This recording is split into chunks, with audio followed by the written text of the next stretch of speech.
avec son pied droit, pourquoi pas trouver la lucarne de Steve Elana. La frappe et l'arrêt d'Elana, difficile, c'était directement sur lui, mais c'est bien capté par le gardien du USO Cholet. Et Yacine Bahassa peut-être trouver Hicham Lab sur ce coup-là, qui s'efface, Hicham Lab. Et Bastien Launay qui va avoir l'opportunité de centrer. Le premier contrôle est mauvais, mais le centre dans la foulée est bon.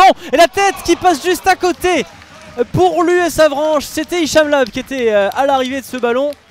C'est parti pour Hicham Lab, il y a du monde dans la surface avec une tête à l'arrivée, celle de Bradley Danger. L'envolée de Steve Elana pour soulager ses partenaires.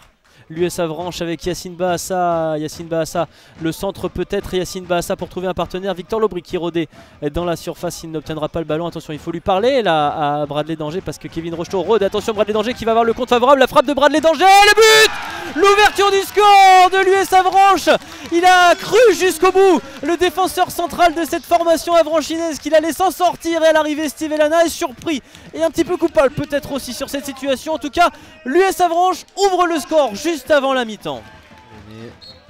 Et c'est la pause, la mi-temps ici au stade René Fenouillère entre l'US Avranches et l'ESO Cholet. Il vient de trouver des solutions, évidemment c'est plus facile à dire qu'à faire. Attention à cette attaque justement avranchinaise avec Hicham Lab, il est capable de trouver un joueur dans un petit périmètre. Attention à ce ballon qui va revenir sur Charles Boateng, la tentative de talonnade, ça revient sur Alex Georgen et dans la demi-lune cette frappe. Les avranchinais, est-ce que la sortie de balle peut être compliquée là? Et on rend le ballon un petit peu bêtement à Kevin Rocheteau. C'était une ouverture en or de la part des avranchinais. Leur protégé continuait à jouer aussi court là, les supporters normands. L'ouverture peut-être pour Yacine Bahassa, non c'est Hicham Lab pardon, il va être le premier sur ce ballon, c'était une très belle ouverture, il va y avoir du monde dans la surface, l'arrivée justement de Yacine Bahassa, la frappe de Yacine Bahassa, hors cadre.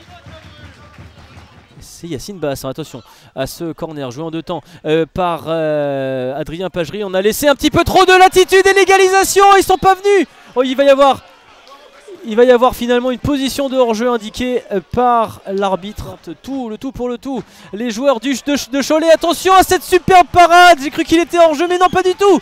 À l'attaque avec Saad Trabelsi, son numéro 10 dans le dos, Benjamin Gomel. Saad Trabelsi qui récupère le ballon pour l'égalisation peut-être. Et encore une fois, Anthony Beuve, impeccable dans cette fin de partie. C'est pas terminé. Attention à cette frappe à nouveau du SO Cholet. Il y a le feu et Anthony Beuve qui s'arrête encore une fois.